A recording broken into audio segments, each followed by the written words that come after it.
Okay, let's unpack this. Just imagine this scenario for a second. An envelope shows up. Maybe you can see a bill through the little window. Yeah. Or like an email notification pops up from your bank. Yeah. Urgent subject line, maybe. Yeah, that feeling.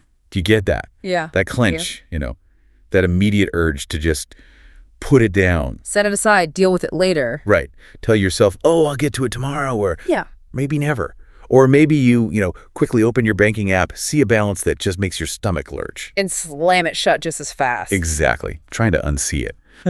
If any of that sounds familiar to you listening, well, you're absolutely definitely not alone. Thanks. Our sources today really dig into this whole experience. There's research from MX, for instance, that suggests nearly, 1 in 4 consumers in the U.S.? Yeah, almost a quarter. They actively agree they avoid checking their finances if they possibly can. Wow. 1 in 4. It's more than just like a little worrying, isn't it? It really shines a light on a pretty widespread way people behave. And it's not just, putting off chores or procrastinating. Right. It feels different. It does. The sources we looked at explore this as something, well, deeper, a kind of withdrawal. Some are calling it financial numbing or financial avoidance. Financial numbing. It's basically a state where you consciously or maybe subconsciously just disengage from your financial reality. Financial numbing. Yeah, the name itself feels kind of heavy, doesn't it? Like you're deliberately trying to dull the senses to avoid pain, I guess. Turning down the volume. Yeah, turning down the volume on your money life because the sound is just too jarring. So, okay, our mission for this deep dive is really to pull this behavior apart. We want to get a clear handle on what exactly financial avoidance is, get a better picture of how common it actually is here in the U.S., and really probe into the reasons why we do this. What are the psychological roots? Yeah, the why behind it. Exactly. And then look at the consequences, which sound pretty serious based on what you're saying. Yeah. Where's most likely to be affected? And maybe most importantly, what can actually be done about it? What steps can people take to move past this based on what the sources suggest? And we've got a good range of insights here. We're drawing from consumer behavior studies, like that MX one you mentioned, detailed psychological research, and even, big national health surveys like data from the NIH. So trying to build a really complete picture. Okay, good. So it's not just one angle. No, not at all. It really bridges, personal habits, psychological stuff, social pressures, even physical health. The sources really lay out these connections, and it's illuminating, but also, frankly, a bit sobering. Shows just how tied together our money situation is with our overall well-being. All right, so let's start with the basics then. Let's put a frame around it. What is financial numbing or financial avoidance, as the sources describe it? You said it's a tendency to withdraw attention. Yeah, or to actively avoid checking on your financial status. It's that conscious decision to look away. Look away from what specifically? Well, it could be a physical bank statement, or an email alert, an app notification, even just a conversation about money sometimes. It's knowing the information is there, knowing it's relevant to you, but actively choosing not to engage with it. It's the opposite of, checking your balance, opening that bill, figuring out your net worth. It's the act of not doing those things. Okay. And you mentioned this connects to a broader psychological idea, psychic numbing. Yeah. One of our sources, the Wikipedia entry, talks about this. That's right, yeah. Psychic numbing is it's a pretty well-documented psychological response. It happens when people, or even whole societies, are faced with threats or experiences that are just so huge, so overwhelming, maybe traumatic, that the mind just instinctively kind of dials down the emotional response. It's like a defense mechanism, really. Stops you from being totally paralyzed by fear or despair. Okay, like a circuit breaker. Sort of, yeah. The Wikipedia source mentions withdrawing attention from really traumatic past stuff or from future threats that seem massive, huge in scale, but maybe feel unlikely right now, like the risk of some huge disaster. Things like, I don't know, the sheer scale of climate change. Or maybe the abstract idea of a pandemic before it hits. Things that are almost too big to really wrap your head around emotionally, so the brain just kind of checks out, yeah. Yeah. The mind just struggles to process the sheer size of the potential impact. And interestingly, that Wikipedia source actually lists financial and economic collapse as one of those potential massive future threats that can trigger this psychic numbing. Oh, interesting. So it's not just like asteroids and stuff. It's money too. Right.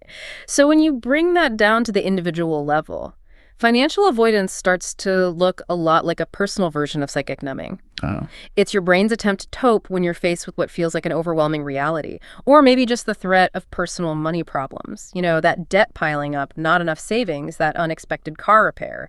These can feel like your own personal threat of collapse. Right. And that can trigger this diminished response, this sort of emotional detachment when you're actually confronted with the facts, the numbers, the balances, the due dates. So it's not just being disorganized or forgetting. It's more like an active, maybe subconscious, but still active psychological defense, shielding yourself from feeling something painful about money.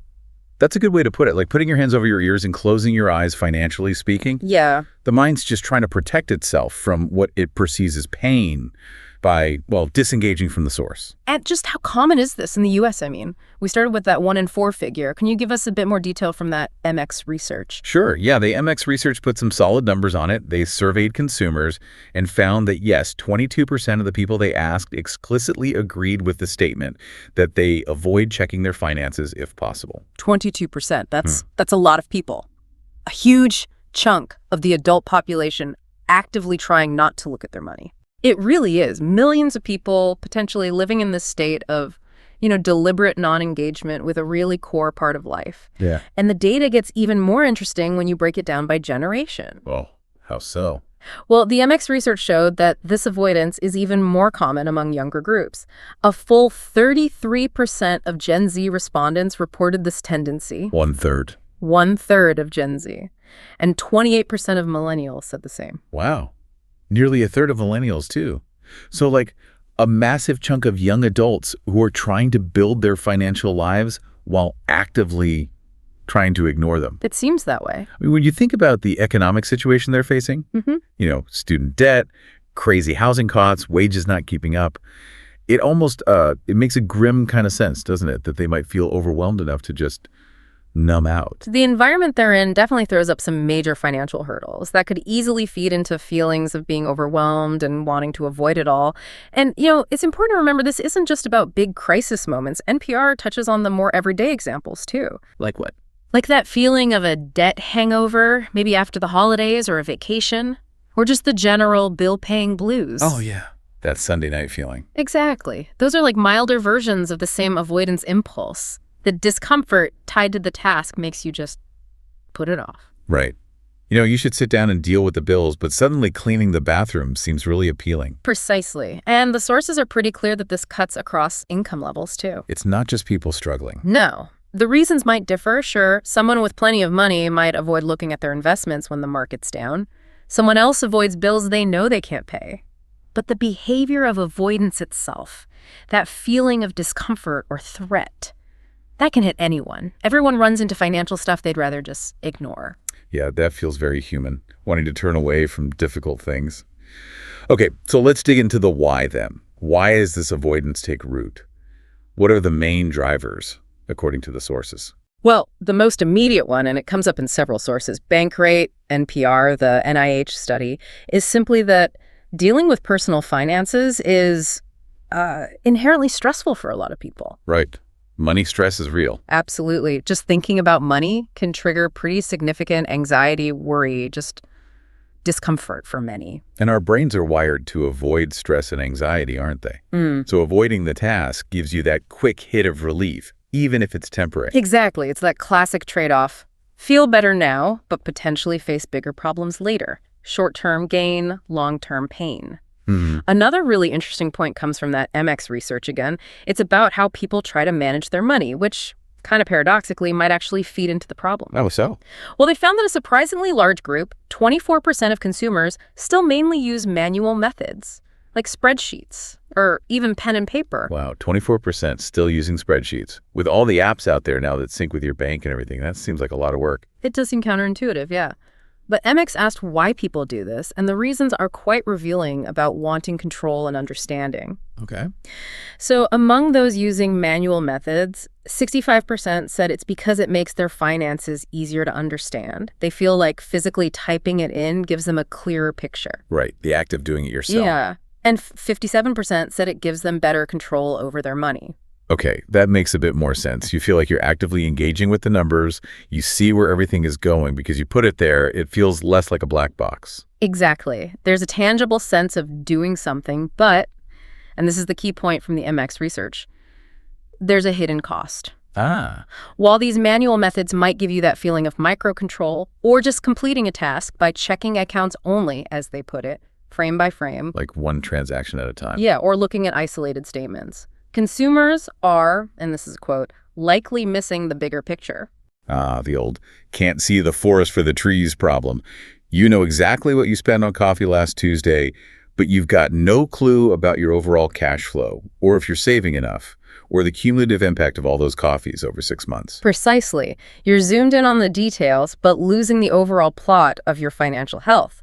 And making it even worse, the MX data also found that 14% of consumers said they don't track their finances at all. 14%. Not just manual, but nothing. Nothing. Complete disengagement from even trying to monitor it. Wow. That's a lot of people basically flying blind financially. It really highlights the depth of the avoidance for some. And if we circle back to the psychology, that Wikipedia source on psychic numbing, it mentioned it's triggered by overwhelming stimuli. Right. Well, for someone who feels totally buried in debt or completely out of control financially, their situation is an overwhelming stimulus. Makes sense. And NPR brings in that evolutionary angle too, reminds us that our brains are, fundamentally wired for immediate gratification. The marshmallow test, basically. Sure, pretty much. Our reward centers light up more for immediate pleasure or the immediate end of pain than for some abstract idea of long-term security way down the road. So avoiding the stress of looking at the bank account now feels good now. The reward for facing it, like future security, is delayed and just feels less real to that primitive part of the brain. Exactly. It feels less compelling. So it's this constant battle, isn't it, between the part of your brain wanting immediate relief and the part that knows what's better long term. And the right now often wins, leading to avoidance. It's a powerful bias we have to actively fight against. So, yeah, the roots are tangled.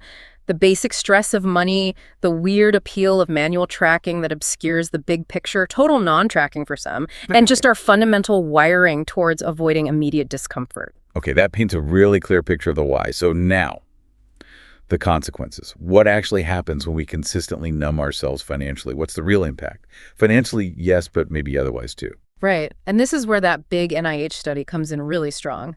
They used data from the 2018 National Health Interview Survey that's over 22,000 U.S. adults, a huge sample. Okay. And the main finding is pretty stark, really unambiguous. Higher financial worries are significantly associated with higher psychological distress among U.S. adults. Okay, that seems logical, I guess.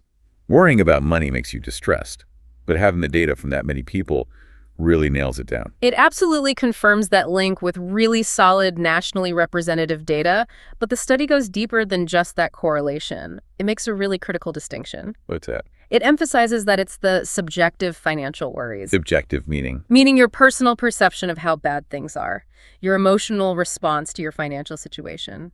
That subjective feeling is more strongly linked to mental health outcomes than the objective facts alone, like your exact income or the precise amount of debt you have. Wait, so how you feel about your money situation matters more for your mental health than the actual numbers on the page? According to this research, yes, more predictive anyway. That's profound. So two people could have the exact same salary, same debt load, but if one feels completely stressed and overwhelmed by it, and the other feels like they're managing okay, their mental health could be totally different. Precisely. And the NIH study explains why this might be. Those objective numbers, income, debt, they don't capture the whole story, right? They don't capture the nuances of someone's life or the personal meaning behind those numbers. Like cost of living differences or supporting family. Exactly.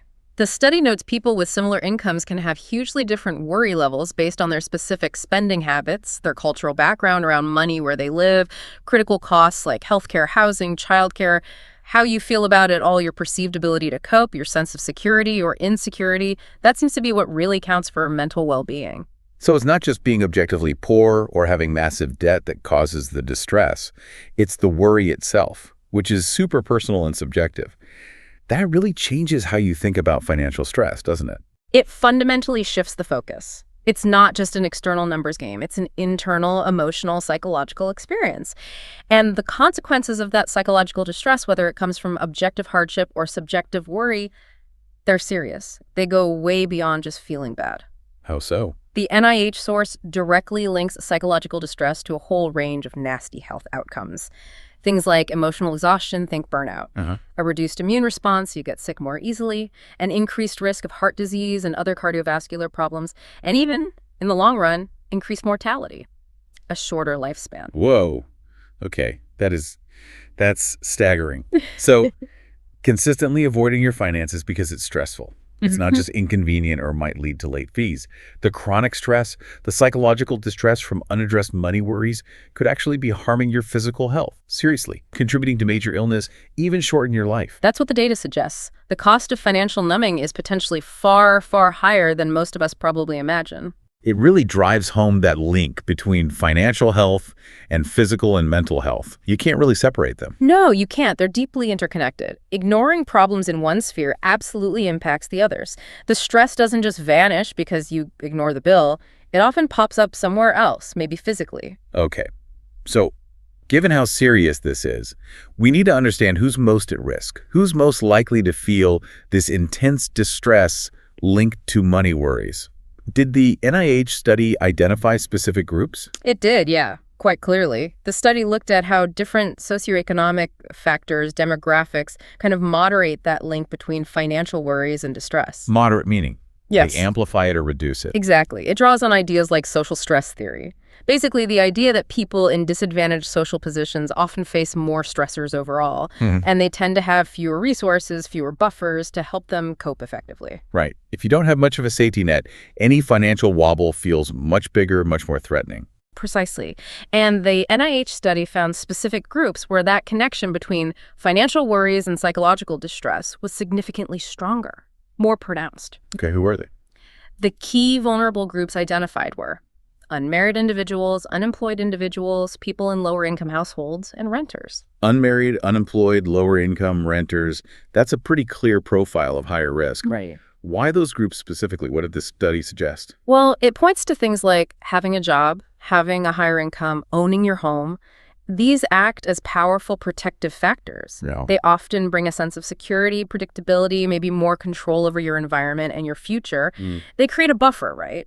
Against financial shocks, against everyday worries. So conversely, the groups lacking these protective factors, the unemployed, people in low-wage or precarious jobs, people without the stability of owning a home, they tend to have less access to crucial resources. Like what kind of resources? Could be less access to good health care, including mental health services, fewer personal savings to fall back on, maybe weaker social support networks compared to folks anchored by stable jobs or community ties through homeownership.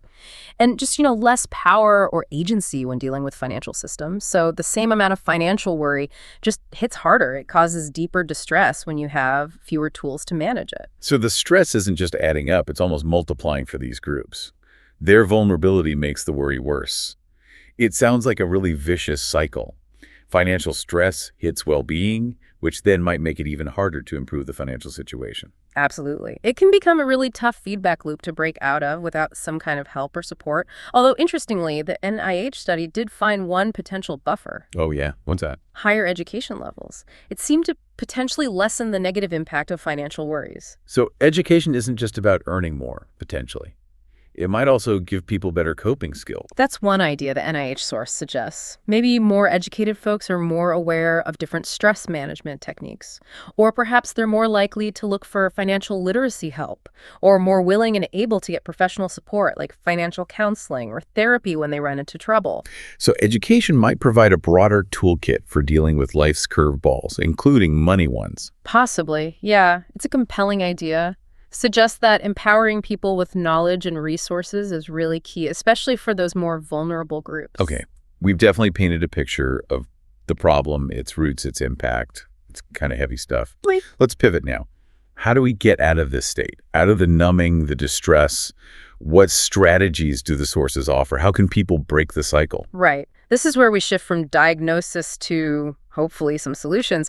If we go back to that psychological state we talked about, psychic numbing from the Wikipedia source, those characteristics like losing interest, feeling detached, kind of zombie-like or in a dead zone. A really critical point made there is the difference between just being overwhelmed and being completely shut down. Overwhelmed still sounds like you're trying, maybe flailing, but trying. Shut down sounds frozen, paralyzed. Exactly. Overwhelmed, you're still actively struggling, looking for a way out, but that shutdown state is described as frozen.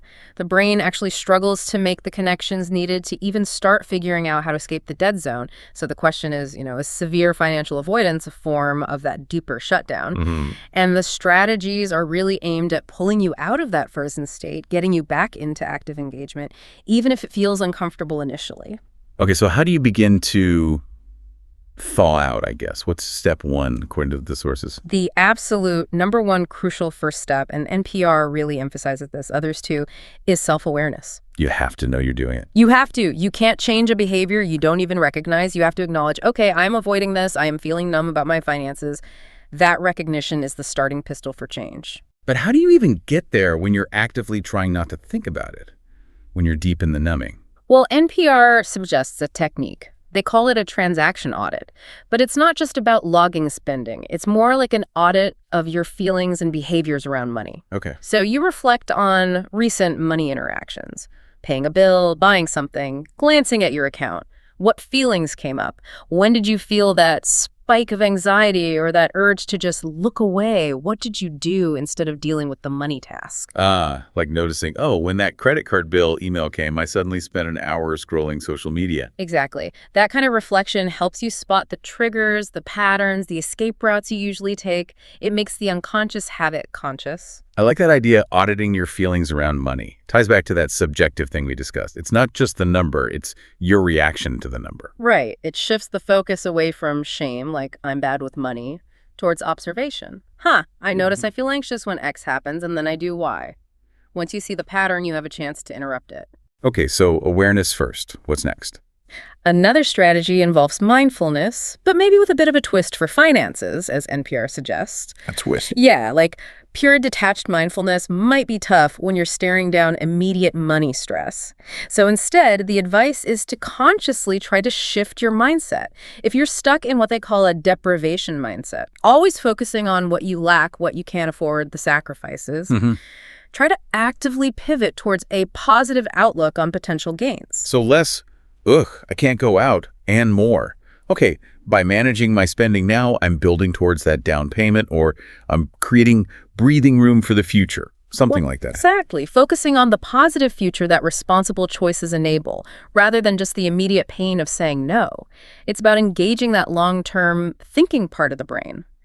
NPR also suggests simple, practical behavioral alternatives. Like what? Like, instead of automatically buying that second coffee or another round of drinks, just practice pausing. Take a second. Quickly weigh the options, the short-term pleasure versus, say, the feeling of control or progress towards a goal. Or swapping out expensive habits for enjoyable, low-cost ones. If your social scene is all pricey dinners, maybe suggest a potluck or a park hang instead. If you scroll online shops for fun, maybe try a library visit or a walk. Right. Finding joy in things that don't trigger the financial anxiety, it's about substituting behaviors. These small shifts build new habits, new neural pathways. They prove to yourself that you can make different choices and that being financially mindful doesn't mean total misery, just more conscious decisions. Okay, makes sense. What if the overwhelm is really strong, though? Like these steps feel too hard. That's when seeking professional support becomes really crucial. Both Bankrate and the NIH study highlight this. What kind of support are we talking about? Financial advisors? Yeah. Therapists? Could be either, or both, really. Primarily financial counseling or financial therapy. A professional, like a certified financial planner or maybe a nonprofit credit counselor, can give you that practical help budgeting, debt management strategies, savings plans. Getting the numbers under control. Exactly. The NIH source specifically mentions that financial pros can help clients manage their needs better, which leads to feeling more secure and, importantly, less worried. But because money and psychology are so tangled. Yeah. For many people, the money problems are either made worse by or maybe even stem from psychological issues. So the NIH study also notes that financial professionals can play a role in suggesting when maybe seeking mental health support would be beneficial. Recognizing that therapy could help address the underlying anxiety, the avoidance patterns, the emotional distress that makes dealing with money feel impossible. So it's potentially a two-pronged approach. Yeah. Practical help for the finances and maybe psychological support for the feelings and behaviors driving the problem. Yeah, recognizing it's often not just a math problem. It's behavioral, it's emotional. And the sources also point a finger, gently perhaps, at institutions. Banks, credit card companies. Yeah, financial providers. The MX research argues they have an opportunity and obligation to actually design things that make managing money less stressful, easier for people. How could they do that? Yeah. How can a bank help with financial numbing? By building better tools, basically. MX talks about intuitive, integrated experiences, things that make it easy for you to see your whole financial picture at a glance, not just scattered transactions. Like a really good dashboard. Exactly. Delivering that sense of clarity and control that people are maybe trying to get from their manual spreadsheets, but doing it efficiently, digitally, and comprehensively. Clear spending categories, maybe proactive alerts about upcoming bills or low balances, ways to track savings goals right there. Making it feel less overwhelming and more manageable. Right. And the good news, according to MX, is that people want this. Their study found 55% of U.S. consumers said they'd be willing to give their main financial institution access to more of their data if it meant getting a significantly better, more integrated, more helpful experience in return. So it's not that people are inherently anti-data sharing, maybe. They just want to see the benefit. They want tools that actually help them feel in control, which could then pull them out of that numbing state. That seems to be the message. It's a clear signal to the industry about what could really help. Yeah. And really, when you look at all these strategies, the self-awareness, the mindset shifts, the behavior changes, getting professional help, having better tools, they all kind of circle back to one core idea, regaining a sense of control. Control, that seems key. It really does. The Wikipedia source mentioned that a sense of control is vital for coping with overwhelming threats. And the NIH study identified control as a major protective factor against psychological distress. So the way out of financial numbing isn't necessarily about having perfect finances overnight. It's more about taking those small conscious steps to feel like you have some agency again, like you're back in the driver's seat, even if you're just starting the engine. Exactly that. Moving from being frozen and passive in that dead zone back into an active, engaged relationship with your money where you feel like you can actually influence things. Wow. Okay, this has been a really thorough deep dive, hasn't it, into something that feels both common and really impactful. We've talked about what financial avoidance and numbing actually are, connected them to bigger psychological ideas. We've seen the data on how widespread it is, especially for younger folks in the U.S. We've dug into the complex why stress, brain wiring, even how we track things. Right, the roots of it. Then the serious consequences for mental and physical health. Who's most vulnerable?